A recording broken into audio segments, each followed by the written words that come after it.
शिवाय। ओम नमः शिवाय। ओम नमः शिवाय। ओम नमः शिवाय। ओम नमः शिवाय।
बोले विश्वनाथ भगवान की जय।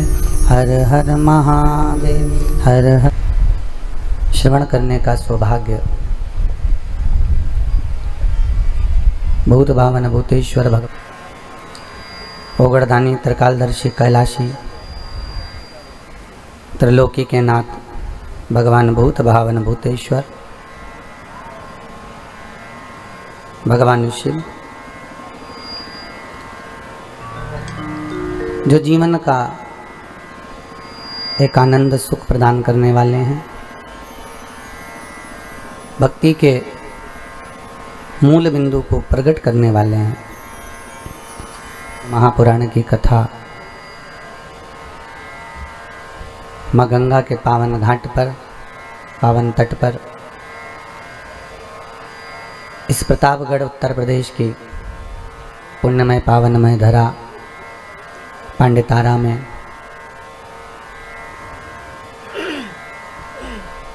स्वर्गीय श्री राज बहादुर सिंह बड़ी मुश्किल से मिलती है शिव कथा।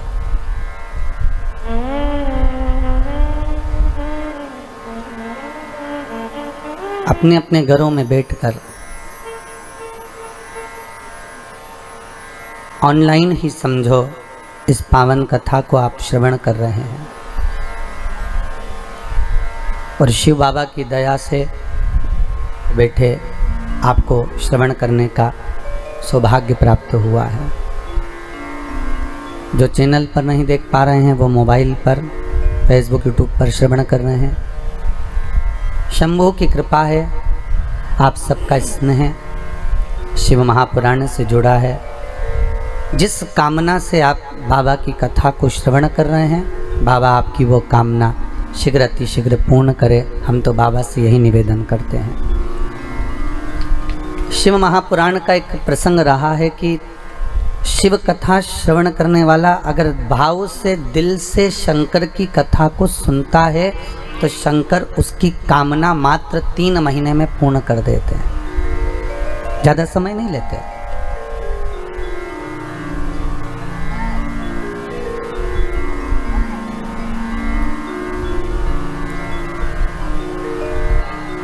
कोई बोल रहे थे महाराज जी, राजाराम जी कहे महाराज जी हमने सोचा ही नहीं था, बस टीवी पर कथा सुनते थे और कथा सुनते सुनते बाबा से निवेदन करा, बाबा एक काम ऐसा है वो हो जाए, शिव महापुराण की कथा हो जाए। और बाबा ने देरी नहीं करी गुरुदेव, इतनी जल्दी वो कार्य सफल करा, क्योंकि हो सकता है बाबा को यहाँ कथा कराना होगी, और वो कथा पक्की भी हो गई, टाइम भी मिल गया और कथा हो भी गई।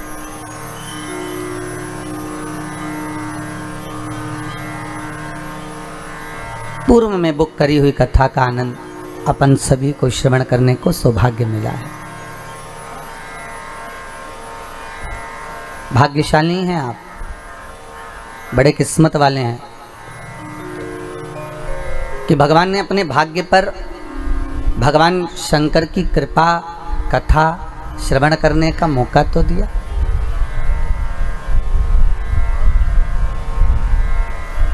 संपूर्ण सामान की जो लिस्ट होती है ना, वो आप बनाते हो। घर के कुछ सामान लाना है तो लिस्ट कौन बनाएगा? आपको ही बनाना है, कोई दूसरे को नहीं बनाना। संपूर्ण सामग्री की लिस्ट बनाने वाले आप और आपकी धर्मपत्नी, आपके घर के लोग, आपके परिवार के लोग होते हैं कि मुझे ये कूलर लेकर आना है, मुझे आधा किलो चावल लेकर आना है, मुझे दाल लेकर आना है, मुझे सामग्री लेकर आना है। संपूर्ण सामान की लिस्ट आप बनाते हो, पर एक लिस्ट ऐसी होती है जो स्वयं नहीं बनाते हो, उसको डॉक्टर बनाता है, वो मेडिकल की लिस्ट होती है। और उसमें कोई कम ज़्यादा भी नहीं किया जाता। वो कहता है कि इतनी दवाई लेना है तो उतनी ही लेना पड़ेगी, वो कहता है इतने इंजेक्शन चाहिए तो उतने ही लेना पड़ेगा, वो कहता है इतनी सामग्री चाहिए तो उतनी ही लेना पड़ेगी। वो लिस्ट कोई दूसरा बनाने वाला नहीं होता, वो लिस्ट अगर बनाता है तो डॉक्टर ही बनाता है। उसी तरह दो लिस्ट होती है, ये संसार की वस्तुओं की सारी लिस्ट तो आप बना देते हो, और आप बना भी सकते हो, मकान, घर, परिवार, नाते, रिश्ते, कुटुंब, कबीले सब आप बना सकते हो, पर एक लिस्ट वो परमात्मा बनाकर भेजता है, वो होती है सुख। वो लिस्ट है केवल सुख और दुख की।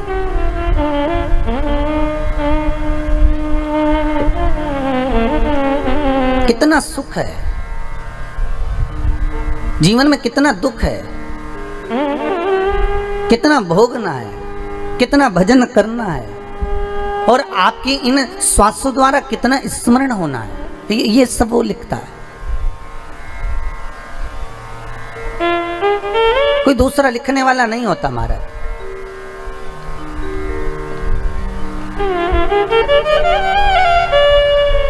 अगर हमें थोड़ा सा भी दुख प्राप्त हो रहा है तो किसी ने पूछा था कि गुरुदेव अगर भाग्य में दुख लिखा ही है तो फिर शिव महापुराण में जाने से फायदा क्या है?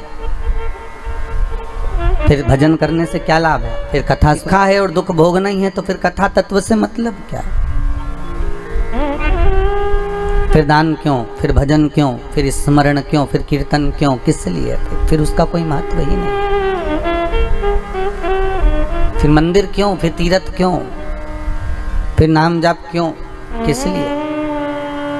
पर शिव महापुराण की कथा कहती है कि दुख लिखने वाले ने तो लिख दिया, ठीक है,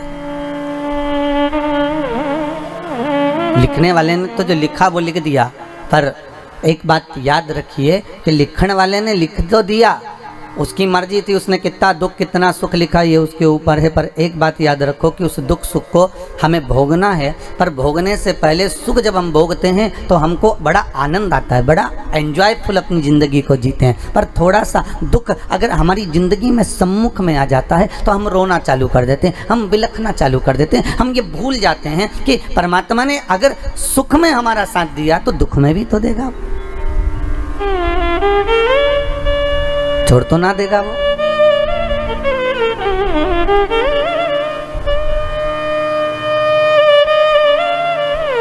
एक माता रेता वाले वहां हो, पर साल भर में एक बार तो आते ही होगे महाराज आप लोग, है वर्ष में एक बार अपने माता से मिलने के लिए, गांव में देखने के लिए, भले आप मुंबई रह रहे हैं, भले आप मुंबई निवास कर रहे हैं, तो वो माता पिता के पास में अपने दादा दादी के पास अपने बच्चों को लेकर पहुंचते हैं, और बच्चों को लेकर पहुंचता, और माँ रहते कम से कम 1 महीना 15 दिन 20 दिन छुट्टियों को बड़े आराम से अपने जीवन को निकालते। बच्चा धीरे धीरे धीरे धीरे 8-10 साल हो गए, बड़ा हो गया। अब बच्चा बड़ा हो गया तो वो बच्चा जब बड़ा हो जाता है तो बच्चा कहता है पापा अब की बार दादी के घर में खुद जाऊंगा, आप मुझे ट्रेन में बिठा देना, और मैंने सब देख लिया कि ट्रेन में कहाँ से बैठना है, कहाँ उतरना है, कैसे बैठना है, क्या करना है, टिकट कहाँ से लेना है, सब मैंने देख लिया, आप चिंता मत करना, मैं बैठ जाऊंगा और चले जाऊंगा। लड़का हो गया बड़ा, 12-15 साल का, 20-15 साल का, और 10-15 साल का बालक बोला अब मुझे जाने दो, अब मेरे को जाना है, अच्छा नहीं चल रहा है, ये सफ़र बहुत लंबा है, तुम जाकर करोगे क्या, हम तुम्हारे साथ चलते। नहीं माँ, नहीं पापा, नहीं बाबूजी, मैं भी चलूँगा। ठीक है चलो, अब आप मत जाओ, हम चले जाएंगे। बबुआ को टिकट दिला दिया, और बालक को जब टिकट दिलाया ट्रेन का, पिताजी उसको स्टेशन छोड़ने के लिए गए, समझाया आराम से बैठना, डरना नहीं, टीटी आए, टीसी आए, उसको टिकट दिखा देना और बिल्कुल मत घबराना हो, और भोजन रख दिया है झोले के अंदर, खा लेना, स्टेशन पर उतर जाना, ध्यान रखना, आराम से जाना, चिंता मत करना। और बेटा कहने लगा पापा मैंने साफ देख लिया है, आप चिंता मत करो, मैं आराम से चले जाऊंगा, आप क्यों टेंशन ले रहे हो, आपको चिंता करने की जरूरत नहीं, मैं सब पहुंच जाऊंगा, अब तो मैंने देख लिया, अब आप कोई टेंशन नहीं है, हो आप तो जाओ। पिताजी ने जेब में से एक पर्ची निकाली और बेटे के जेब में दे दी, ले ये पर्ची रख ले तेरे पास में, जब तुझे कहीं भय लगे, कहीं ऐसा लगे कि ज़रूरत है, तब इस पर्ची को निकाल लेना, थोड़ा सा पढ़ लेना, हो ठीक है। बेटे ने पर्ची आगे वाली जेब में रख ली, बेटा चले गया। ट्रेन आ गई, बेटा चढ़ गया, बैठ गया, चले, ट्रेन चल दी, इसको जगह मिल गई, बड़े आराम से बैठा हुआ था, बड़े आराम से, और बड़े आराम से बैठा बैठा वो बालक, सब लोग आ रहे हैं, जा रहे हैं, कोई उसको डरा भी रहा, चलो सर को उधर, थोड़ा खसको, सीट दो, वो थोड़ा खसक भी गया, दे भी दिया उसने।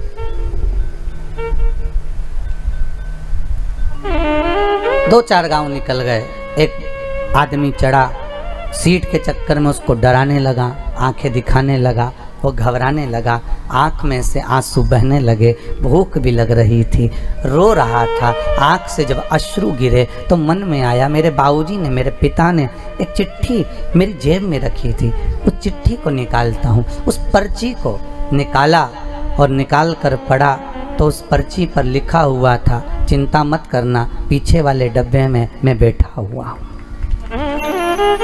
ना, पीछे वाले डब्बे में मैं बैठा हुआ हूँ।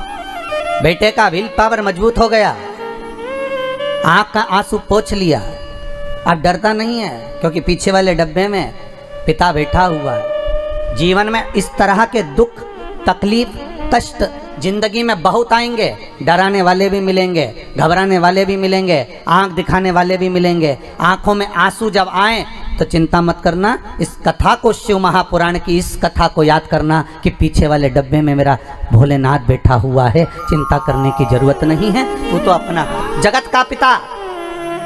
हम कहते हैं ब्रह्मा के पिता हैं भगवान विष्णु, क्योंकि नाभि से प्रकट हुए हैं।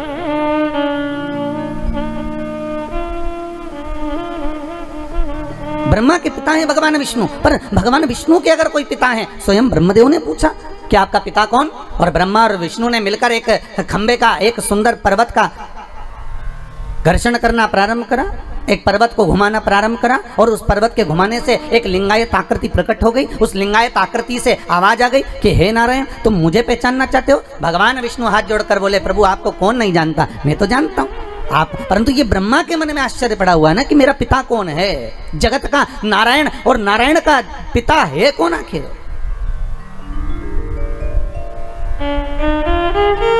मेरे मन में संशय नहीं है। चिंता दूसरों को होती है, ऐसा बड़ा टेंशन है दूसरों को, अपने को चिंता नहीं इतनी हो जितनी दूसरों को चिंता है। इतने बड़े बड़े बच्चे हो गए, ना जाने शादी कब करेंगे। अरे बच्चे उनके, सही है कि गलत है? बड़े भी हो गए तो उनके घर में हो गए, पढ़े लिख गए तो उनके घर में लिख गए, पर टेंशन इनको हो गई कि बताओ इतने बड़े बड़े हो गए, फिर टेंशन हो गया इतनी सारी ज़मीन खरीदते जा रहे हैं, करेंगे क्या, सारी फैक्ट्रियां लाकर यही गांव में पांडे तारा में तो ना डाल देंगे, बड़ी चिंता। बिल्डिंग बन गई, ये उसी में का हाल हो गया। अरे बाबा मैं इतना कपास गाड़ी भरकर, राम जी राम कितने का बिकेगा, और बिकेगा तो कितना पैसा आ जाएगा, और पैसा आ जाएगा तो इनकी तो बिल्डिंगें बन जाएगी। बुढ़िया टेंशन लेके चक्कर खा के नीचे गिर गई। घर के बेटे आए, बुढ़िया को उठा कर ले गए तो पानी का छींटा दिया, पर सब बढ़िया, फिर इस पे पानी का छींटा दो, उठाया नहीं उठा, अम्मा नहीं उठ रही साहब, डॉक्टर साहब देखो जरा, आधा घंटा हो गया अम्मा नहीं उठी, पूरे गांव में खबर हो गई कि बेचारी वो अम्मा बाहर बैठी थी और चक्कर खा के गिर गई, ना जाने उसको क्या हो गया, उठ ही नहीं रही है। इसको तो उठाया, उठ ही नहीं रही है। तब एक पड़ोसन को मालूम पड़ा, और पड़ोसन इसके पास बहुत बैठती थी, तो पड़ोसन आई, क्या हो गया जीजी को, हुआ क्या, कि बस सामने से कपास की गाड़ी निकल कर गई और जीजी चक्कर खा के गिर गई। इतने में पड़ोसन ने कहा चिंता मत करो, सब हट जाओ यहाँ से, अभी थोड़ी देर में उठ जाएगी, तुम चिंता मत करो। और ये बाहर गई पड़ोसन, और दौड़ती आई और आकर बोली, जीजी उठ, अरे जीजी उठ, तेरे सामने से जो कपास की गाड़ी गई थी ना उसमें आग लग गई। जीजी उठ के बैठ गई। अगर आगे बढ़ रहे हो जगत संसार को, आप अगर अग्रण्य भाव में बढ़ते जा रहे हो जगत संसार में, अगर आप कुछ अच्छा करते चले जा रहे हो, तो दुनिया के लोगों को टेंशन में आ जाते हैं, और टेंशन लेते लेते ही बस यही सोच के मर जाते हैं, इतने बड़े बच्चे हो गए इनके, शादी कब करेगी, इतनी ज़मीन ले ली, ना जाने क्या होगा, मकान काय को बना लिया, जब सभी को मुंबई में रहना था तो गाँव में बनाने की ज़रूरत क्या थी, और बनाना भी था तो एक ही कमरा बनाना था, 12 काय को बनाए। अरे 12 इन्होंने इसलिए कमरे बनाए कि एक ज्योतिर्लिंग का एक कमरा। 12 कमरे कितने ज्योतिर्लिंग के हो गए, अरे बोलो तो सही। अरे इनको मालूम था किसी और वाला महाराज आएगा, अकेले नहीं आएगा, एक हर ज्योतिर्लिंग का एक शंकर लेकर आएगा, और हर कमरे में एक शंकर रहेगा, इसलिए 12 बनाए हो, टेंशन न लीजिएगा। शिव करुणा सागर, और चिंता हमें व्याप रही, हम सोच रहे हैं होगा क्या, छोड़ दो, पीछे वाले डब्बे में वो बैठा हुआ है, तुम 2 कदम आगे बढ़ते हो, तुम्हारे पीछे पीछे सपोर्ट करने के लिए मेरा कालों का काल महाकाल पीछे से चलता रहता है, पीछे से। आगे क्यों नहीं आता गुरुदेव, आप कहते हो कालों का काल महाकाल चल रहा है, तो आगे क्यों नहीं आता, किस लिए? शिव कहता है कि मैं सम्मुख में आऊंगा तो तेरी शान घट जाएगी, मैं पीछे रहकर तुझे आगे बढ़ाता हूँ, जब तू आगे बढ़ जाता है तो मेरा नाम लेता है तो मुझे उसमें खुशी होती है।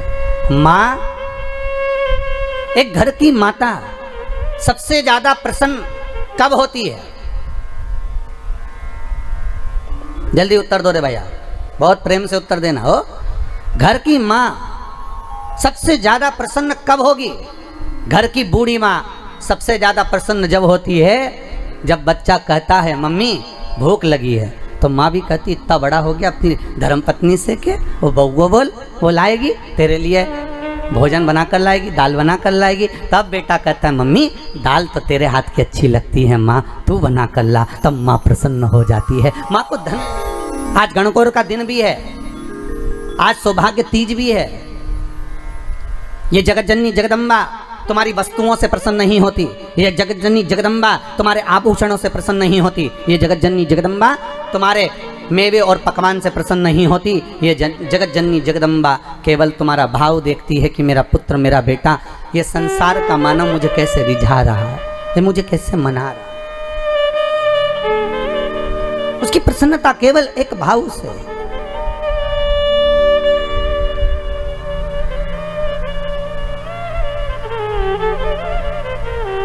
केवल एक भाव। और जब निर्मल मन, निर्मल विचार, निर्मल सोच, निर्मल बुद्धि, निर्मल चित्त हमारे भीतर का आ जाता है महाराज, तब दुनिया का संपूर्ण सुख हमारे सम्मुख में हो जाता है। केवल मन। और ये मन, ये चित्त, ये वृत्ति शिव के साथ जब लग जाए। भगवान शंकर का जब शिवलिंग प्रकट हुआ तो भगवान शंकर ने पूछा मुझे प्रकट करने का कारण क्या था? क्या आप नारायण को ये पता नहीं था कि मैं आपका पिता हूँ? क्या ब्रह्मदेव को ये मालूम नहीं था कि मैं इनका दादा हूं?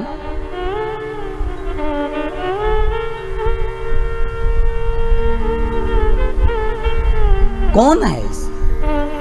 जब संपूर्ण ब्रह्मांड नष्ट हो जाता, एक बिंदु, कभी ब्रह्म कुमारी आश्रम में जाकर देखिएगा, वहां से अगर आप ज्ञान प्राप्त करेंगे तो वहां की बहन जी बताती हैं कि मात्र अगर इस संसार की रचना का केंद्र बिंदु कोई परमात्मा है तो एक बिंदु है, वो बिंदु कोई दूसरा नहीं, आद्य शक्ति भगवान शिव ही, शंकर ही उस ब्रह्म कुमारी आश्रम में बताया जाता है। बहन जी बताती हैं कि ये बिंदु ही शंकर है, उस शंकर से ही सर्व जगत की उत्पत्ति है, उस शिव से, उस शंकर से, उस कैलाशी से, उस त्रिकालदर्शी से सर्व जगत की उत्पत्ति है। जैसे मकड़ी जाले को बना देती है और भगवान शंकर भी उसी तरह जाले को निर्मित कर देते हैं, संसार को निर्मित कर देते हैं। पर जब देखते हैं कि संसार के लोग मुझसे दूर हो गए, ये संसार के लोग भजन चित्त वृत्ति से दूर हो गए, इनके भीतर का अहंकार जाग गया है, अहमता जाग गई है और दिन भर एक बात कहते हैं, मैं हूं, मैं कर रहा हूं। अगर मैं दुकान नहीं जाऊंगा तो काम नहीं होगा, मैं घर नहीं चलाऊंगा तो काम नहीं होगा, मैं फैक्ट्री नहीं चलाऊंगा तो फैक्ट्री नहीं चलेगी, अगर मैं नहीं होऊंगा तो ये काम नहीं होगा। हर व्यक्ति के मन में केवल एक ही बात अड़ जाती है कि मैं हूं तो हो रहा है, मैं हूं तो होगा, अगर मैं नहीं होऊंगा तो कुछ नहीं होगा। संसार सागर में जब हम जन्म लिए हैं, इस संसार सागर में हम जब आए हैं, हमको लगता है ये अपना। भगवान की भक्ति में पागल हो जाना प्रमोशन है। क्या है ये? प्रमोशन। जो भगवान की भक्ति में पागल हो गया, समझ लो उसका प्रमोशन हो गया, और जो समझदार हो गया उसका डिमोशन हो गया।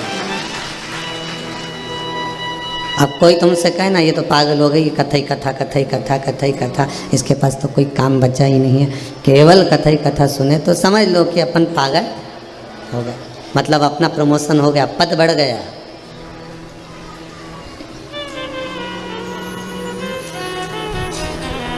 प्रमोशन हो गया, पद बढ़ गया।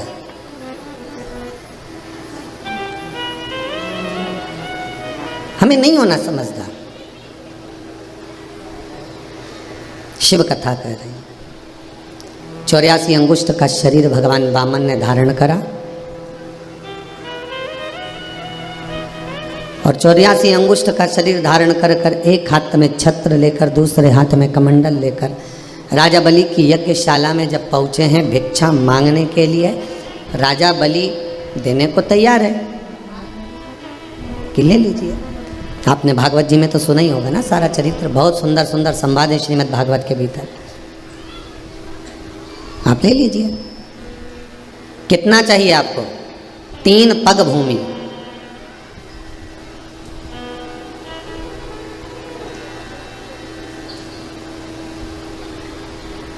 तीन पग भूमि में सब कुछ हो जाएगा? हाँ। तो राजा बलि को हंसी भी आई कि ये इतना छोटा सा बच्चा है, कितना नापेगा ये, इतना सा बच्चा नापेगा भी तो जमीन कितनी नापेगा ये। राजा बलि ने कहा एक काम करो, हम हमारे पाँव से नाप कर दे देते। वामन भगवान ने मन में सोचा तेरे पाँव से नब्बा ना होती तो मैं आया काहे को, टाइम भी तो बर्बाद करा कि नहीं करा मैंने आके, है, और हम तो हमारे पाँव से नाप लेंगे। तो राजा बलि बोला कि एक काम करो कि फिर तुम थोड़ा और ज़्यादा मंग लो। अब वामन भगवान ने मन में सोचा इतना ही निकल जाए नहीं वही बहुत है? कहने को तो कहने वाला व्यक्ति कुछ भी कह दे, कुछ भी कह दे। तू एक बार मुझे बोल के तो देख, तेरे लिए चांद तोड़ लाऊं।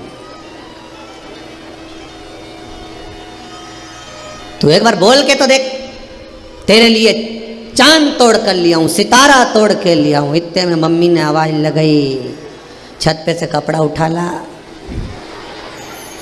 ये चांद बाद में तोड़ ली है, पहले कपड़ा तो उठा ला। सारे अरमानों में पानी फिर गया, चांद तोड़ रहा था, अब कपड़ा उठाने लगा। कहने को तो कोई भी कुछ कह दे। एक बच्ची गार्डन में घूम रही थी, वो अपने कोई पति से बोल रही होगी, शादी पक्की हो गई होगी या जो भी कुछ हुआ होगा, तो बोल रही थी अपनी एक बार शादी तो हो जान दो, पूरे घर को स्वर्ग बना दूंगी, तुम्हें टेंशन लेने की बिल्कुल जरूरत नहीं है, क्यों चिंता करते हो, पूरे घर को स्वर्ग बना दूंगी। हमने भी देखकर कहा गजब का विल पावर है, घर को स्वर्ग बनाएगी और घर के लोगों को स्वर्गवासी। अब ये घर को स्वर्ग बना दे, घर वाले को स्वर्गवासी, गजब। कहीं ना को कुछ भी कह दो, तुम बोलो तो सही, तुम कहो तो सही। तो राजा बलि बोल रहा है कि मैं 3 पग भूमि को नाप कर दे देता हूँ, अपने पाँव से नाप देता हूँ, और भी ज़्यादा मंगल नहीं चाहिए। तब आखिरी का जो निर्णय था वो ये था कि भगवान अपने पाँव से नाप रहे हैं। अपन को तो शिव पुराण का आनंद लेना, ये भागवत का थोड़ा सा संवाद है। गंगा अवतरण की कथा है, एक वामन पुराण में गंगा अवतरण की कथा ये भी लिखी गई है, उसको भी समझ लीजिए। 3 पग भूमि, ठीक है। शुक्राचार्य बाबा ने आकर मना किया, फिर भी नहीं माने, नापने के लिए अग्रण्य हुए। कमंडल के अंदर जो टोटी थी उसमें शुक्राचार्य जी जाकर बैठ गए, एक आंख लगाकर देखने लगे कि बाहर क्या हो रहा है। पानी नहीं निकला कमंडल से। पूछा गया कि कमंडल से पानी क्यों नहीं निकल रहा, तो वामन भगवान बोले मुझे लगता है कमंडल में कचरा अड़ गया। अब इनके क्या मालूम था कि शुक्राचार्य जी अड़े बैठे, कचरा अड़ गया मुझे लगता है। अच्छा हाँ, जब ही नहीं निकल रहा। तो इतने में राजा बलि बोला मैं कचरा साफ करके लेके आता हूँ। तो वामन भगवान बोले तुम्हें कचरा साफ करने की क्या जरूरत। वामन भगवान बोले हमारे तो जितने अवतार हुए हर अवतार में हमने कचरा ही साफ करा। राम अवतार में रावण को साफ कर गए, कृष्ण अवतार में कंस को कर गए, नरसिंह अवतार मिला हिरण्यकशिपु को कर गए, बरहा अवतार मिला हिरण्याक्ष को कर गए। जरा देव शुक्राचार्य जी को देव। इधर कमंडल हाथ में लिया, कुसा की चटाई में से कुसा खींची, एक टोटी में जो दी, शुक्राचार्य जी की एक आंख निपट गई। अब केवल एक ही रह गई। कितनी सुंदर बात श्रीमद् भागवत में लिखी, शिव महापुराण में लिखी कि माता पिता, घर का बुजुर्ग, घर का बड़ा, घर का बयो, घर का वृद्ध, घर का जो बड़ा होता है, बुजुर्ग होता है, घर के जो बड़े होते हैं, उनकी दृष्टि एक होना चाहिए। तो इसका मतलब ये नहीं कि तुम घर जाके निपटा दो, उनकी दृष्टि एक होना चाहिए। एक से क्या मतलब है कि अगर 4 बहुएं हैं तो चारों के प्रति एक बराबर का प्रेम हो, 3 बेटे 3 के बराबर का प्रेम हो, 2 बेटे 2 के प्रति बराबर का प्रेम हो, 4 बेटियां 4 के प्रति बराबर का प्रेम हो। पहले की माताएं बड़ी समझदार होती थी, जब दिवाली पे कपड़ा लेने जाती थी एक थान का कपड़ा कटवा के लेके आती थी। लल्लू कल्लू ने, पप्पू ने, मुन्ना सब की एक जैसा पिना देती थी। और अगर लल्लू कल्लू पप्पू मुन्ना में से एक भी घूम जाता तो पहचान में आ जाता कमलाबाई का छोरा है। पूरन कपड़ा से पहचान जाए कि ये एक ही थान का है, एक जगह का कटा हुआ।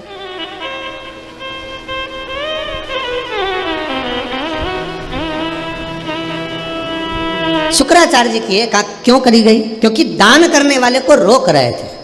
शिव महापुराण की कथा कहती है कि जिस समय दान करने का मन में भाव प्रकट हो जाए, जिस समय दान करने का एक लक्ष्य प्रकट हो जाए, जिस समय तुम्हारी चित्तवृत्ति में एक बात आ जाए कि मुझे ये दान करना है, इन हाथों से देरी मत करना, दान कर देना। दान मन में आने के बाद अगर रख लिया जाता है तो व्यापार, व्यवसाय या उन्नति को रोकना प्रारंभ कर देता है। जो हमने मन में संकल्प लिया कि मैं ये दान करूंगी, 500 रुपये करूँ, 2 रुपये करूँ, 50 रुपये करूँ, किसी को ये दूंगी वो दूंगी, तो वो पहले दो, क्योंकि वो दान तुम्हारे मन से निकल गया। और वो दान अगर तुम्हारे घर में पड़ा हुआ है 5,000, 10,000, 20,000, 21,000, 1 रुपया, 4 रुपया, 2 रुपया, वो जब तक घर में पड़ा हुआ है तब तक तुम्हारी वृद्धि नहीं करने देगा, तुम्हारी उन्नति को रोकेगा। जिस दिन तुम्हारे मन में दान का भाव हो गया कि अब ये मैंने दान कर दिया है, चाहे कुछ भी हो जाए इसको मुझे दान करना, भले तुमने अलग निकाल के रख दिया, भले तुमने कपड़े में बांध के रख दिया, भले तुमने गुल्लक में रख दिया कि मैं जाऊंगी जब दूंगी, मैं ये करूंगी जब पहुंचूंगी जब दूंगी, भले निकाल के रखा, पर रखा तो घर में ही है ना। दान अगर एक बार मन से दे दिया जाता है, दान एक बार अगर चित्तवृत्ति से दे दिया जाता है, फिर उसको रखा नहीं जाता, उसको पहुंचाने का प्रयास करना पड़ता है। मैं दे दूं, कैसे भी पहुंच जाए, बस 50 काम छोड़ दो, फिर देखिए आना ही है, फिर पहुंचाना ही है। घर में कोई अड़चन आ रही है, सब दूर पूछ लिया, पंडित जी से भी पूछा, ना जाने क्या हो रहा है, हमारे तरक्की रुकी पड़ी। तो पंडित जी नहीं बोलेंगे कि तूने, पंडित जी बोलेगा तो ये सोचेगी कि बताओ कैसा है, ये तो अपनी अपनी सोच है। पंडित जी ने बोलेगा कि तुमने कहीं का दान रख रखा है क्या, या तुमने दान का संकल्प लिया था क्या, या कोई देने की बात करी थी क्या, या मन में तुम्हारे विचार आया था क्या, तो वो तुम्हारा रखा है, इसलिए ये तरक्की, ये उन्नति, ये वृद्धि रुक रही। दान पहले कर।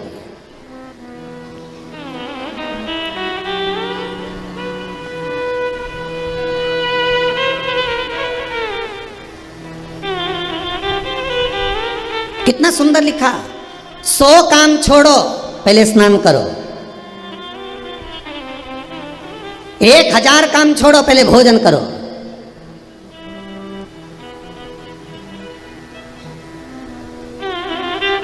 और 1 करोड़ काम छोड़ो पहले दान करो, और 10 करोड़ काम छोड़ो पहले भगवान का भजन करो। ये मौका नहीं है, छोड़ते चलो। 50 काम छोड़ना है, पहले भगवान का भजन इन श्वासों से, इन धड़कनों से, इन हृदय से, इन चित्त से, इस वृत्ति से हो।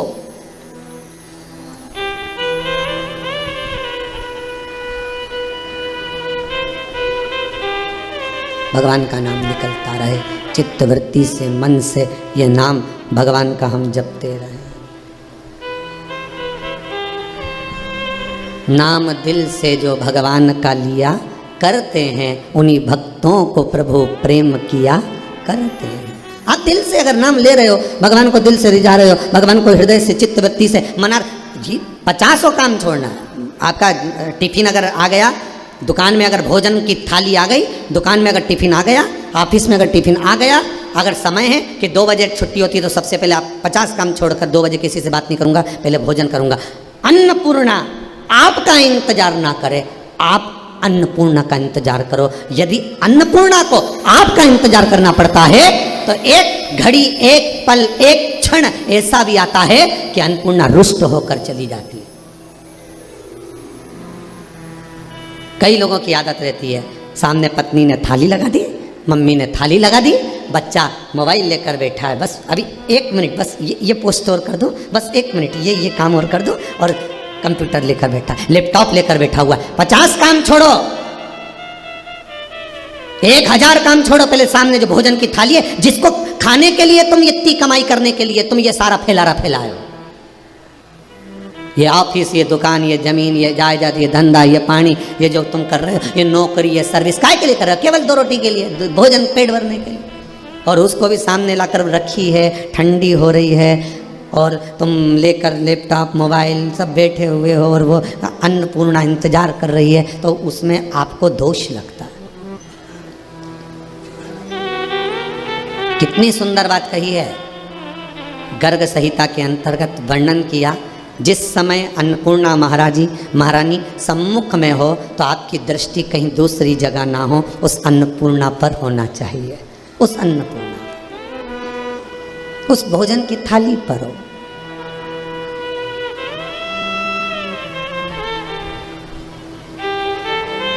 कई लोगों की आदत है, इधर अखबार खोल के बैठ गए, भोजन करते करते अखबार भी पढ़ रहे हैं, भोजन करते करते मोबाइल भी चला रहे हैं, भोजन करते करते टीवी देख रहे हैं।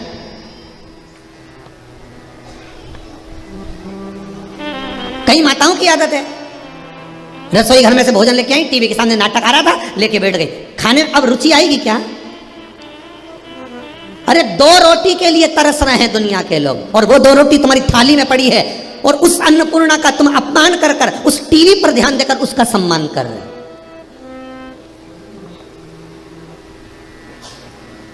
मोबाइल चला रहे हैं, सामने भोजन की थाली रखी है, बात कर रहे हैं, सामने भोजन की थाली रखी है।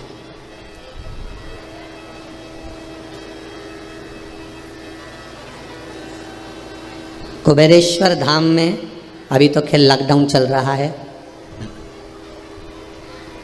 परमिशन नहीं, पर जब भी संपूर्ण विश्व जब कोरोना महामारी से बाहर निकल जाए, तब जब आप कुबेरेश्वर धाम आए, सीता रसोई में जाकर, अन्नपूर्णा रसोई में जाकर जब आप भोजन करेंगे, तो वहाँ पर जो भोजन बनाने वाले भंडारी हैं, अगर आप चिल्ला कर बात कर रहे होंगे या मोबाइल पर बात कर रहे होंगे भोजन करते समय, तो वो आपको चिल्ला देंगे, आवाज़ लगा देंगे, मोबाइल बंद करिए, भोजन कर रहे हो ना।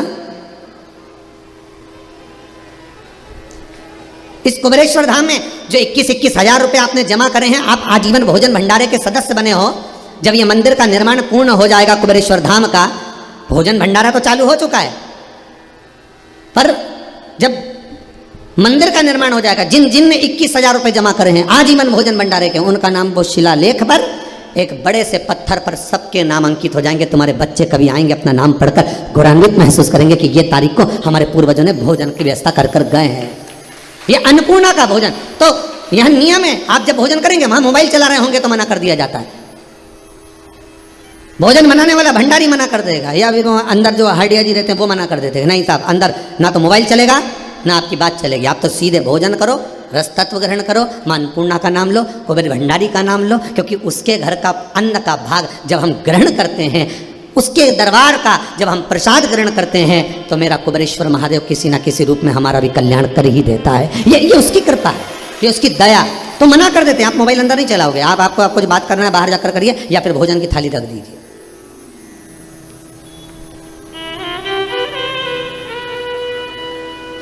अन्नपूर्णा पर ध्यान देकर, जिसके लिए तरस रहे साहब, तरस रहे,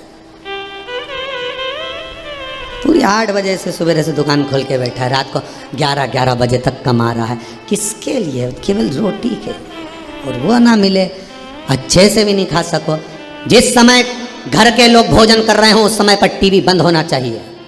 जिस समय पर तुम्हारे यहाँ पर कोई विशेष अतिथि आया हो उस समय पर टीवी बंद होना चाहिए। जिस समय पर तुम्हारे यहाँ कोई मेहमान आया हो उस समय पर कितना भी अच्छा सीरियल आ रहा हो, कितना भी अच्छा नाटक आ रहा हो, टीवी बंद होना चाहिए। हाँ, कथा चल रही हो और कोई मेहमान आ गया तो टीवी चालू रहना चाहिए, क्योंकि उसके कानों में वो शब्द जाएगा तो तर जाएगा। भले राम नहीं कहा, भले शिव नहीं कहा, भले कृष्ण नहीं कहा, पर कथा चल रही है तो उसका शब्द उसके कानों में जाएगा। आप व्यापार कर रहे हो, व्यापार करते समय टीवी चालू कर दी, 4 ग्राहक आ रहे हैं, उनके कानों में वो कथा जाएगी, तर जाएगा।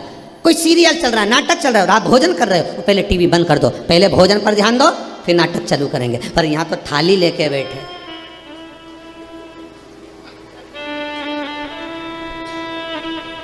कुमकुम भा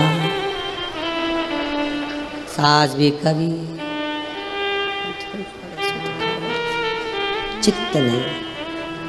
अन्नपूर्णा भी सोच रही है मैं किसके हाथ में पड़ी हूं। और सरल भाषा में समझ लो, पति के साथ पत्नी घूमने जाए, बहुत सरल भाषा में समझिएगा। पति के साथ पत्नी घूमने जा रही है, एक मित्र के साथ मित्र घूमने जा रहा है, एक सहेली के साथ सहेली घूमने जा रही है,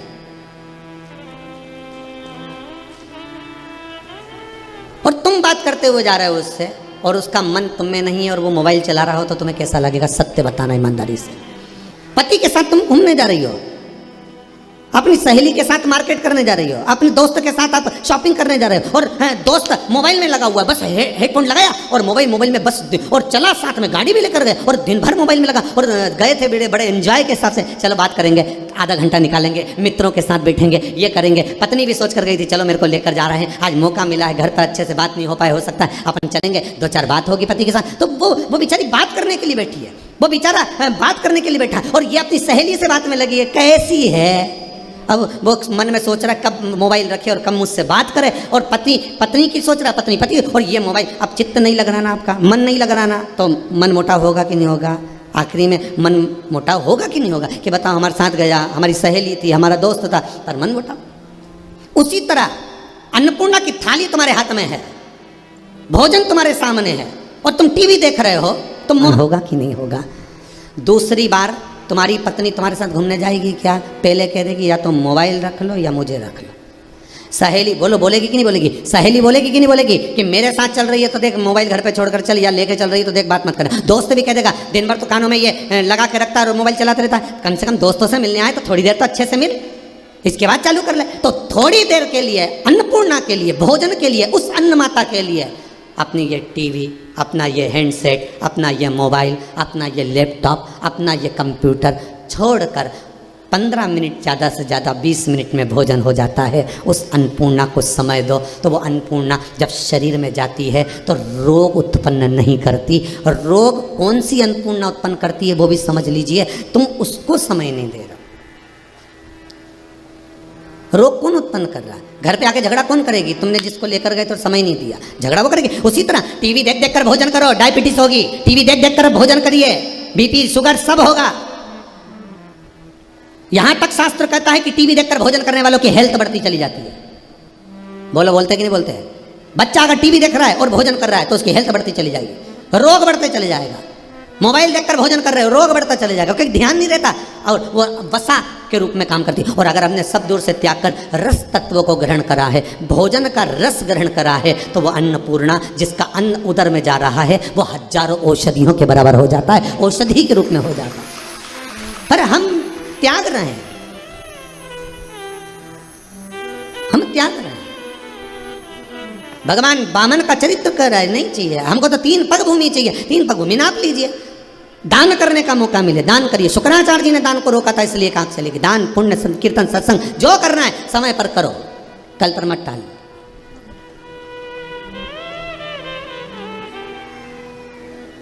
शास्त्र कह रहा है ईश्वर से भले मत डरो, पर अपने कर्म से डरो। किससे डरना है? कर्म से। ईश्वर तो माफ कर सकता है, गुरु से नहीं डरना, मत डरो, गुरु माफ कर सकता है।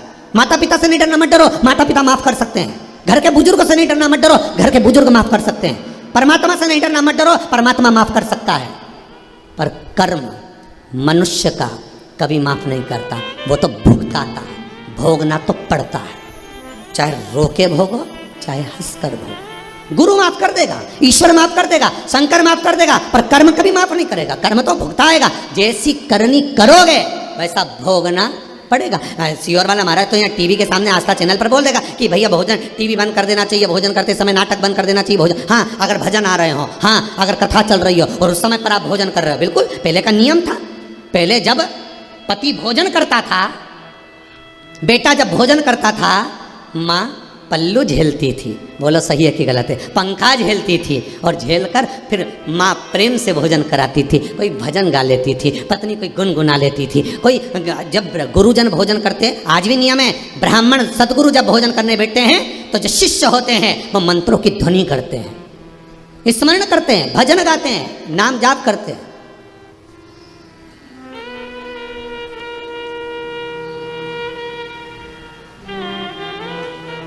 पहले भोजन होता था शादी ब्याहों में भी, तो कीर्तन मंडलियां बैठती थी। आज के ज़माने में तो बफेट चले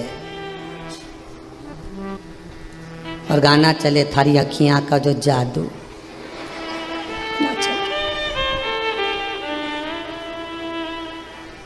अब खाए, गाना श्रवण कर रहा है, अन्न भाग ग्रहण कर रहा है, इंद्रियां बेकार हो गई, शिथिल हो गई, उसका कोई महत्व ही नहीं रहा।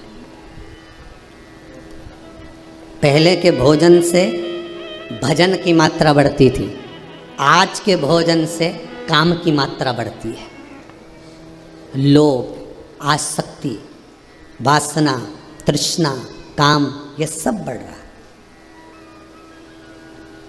सब। थोड़ा चेंज कर कर तो देखो,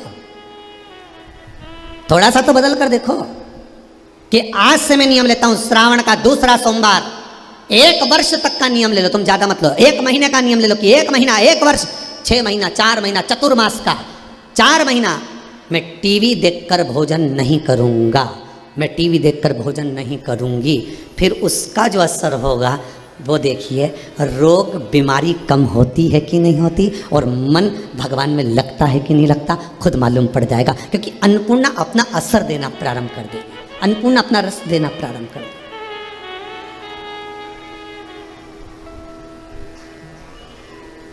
जाओ भोजन करना, करो। अन्नपूर्णा अपना भाग स्वयं दे, अपना रस तत्व अन्नपूर्णा स्वतः प्रदान कर रही है। और अन्नपूर्णा जब अपना रस देना प्रारंभ करेगी तो सुख अपने आप आएगा। डोल उठी है सारी धरती देख रे, डोला गगन है सारा, आज तेरे दर आया मांगने, जगत का पालन हारा रे, जगत का पालन हारा। तू छोड़ सकल अभिमान, ओ पगले कर ले तू थोड़ा। दान, पुण्य, भजन, स्मरण ये कोई पागल ही कर सकता है जो भगवान की भक्ति में डूबा हुआ, ये कोई पागल ही कर सकता। भगवान की भक्ति में वही डूब सकता है। भाई महाराज, जो भगवान की भक्ति में वही डूब सकता है जो भगवान की भक्ति में डूबा हुआ हो, अलमस्त भाव में वो डुबाने का प्रयास करेगा। जो नदी की था तक होकर आ गया, नदी के नीचे तक घूम कर आ गया, वो जानता है कि नदी कितनी गहरी है। नहाया हुआ नदी में कूदा हुआ व्यक्ति तुमसे कहेगा ज़्यादा अंदर मत जाना। नदी में कूदा हुआ व्यक्ति कह देगा हाँ आ जाओ, मैं हूँ साथ में, आ जाओ नहा लेना। नहाया हुआ व्यक्ति ही नहवाएगा, आ जाओ कूदो, पानी ज़्यादा गहरा नहीं है। उसी तरह भगवान की भक्ति में डूबा हुआ व्यक्ति तुम्हें डुबाने का प्रयास करेगा कि भगवान की भक्ति में कैसे डूबना, शिव के पूजन में कैसे डूबना, शंकर के अनुमोदन में कैसे डूबना, कैसे डूबे।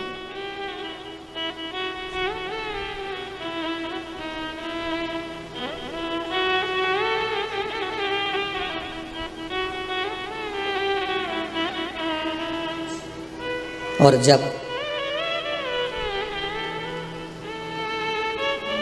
चित्त वृत्ति रम जाएगी, फिर शुद्धता चली जाएगी।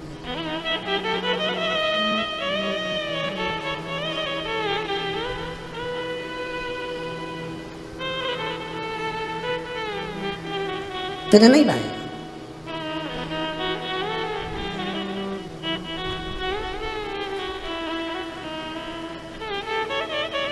ओ काशी वाले तेरे बिना ना रोटी, सुन भोले भाले तेरे बिना ना रोटी भावे। ओ काशी वाले तेरे बिना ना रोटी भावे। ओ काशी वाले तेरे बिना ना रोटी भावे। तेरे बिना ना रोटी भावे, तेरे बिना ना रोटी भावे। भोले भाले तेरे बिना ना रोटी भावे। ओ काशी वाले तेरे बिना ना रोटी भावे।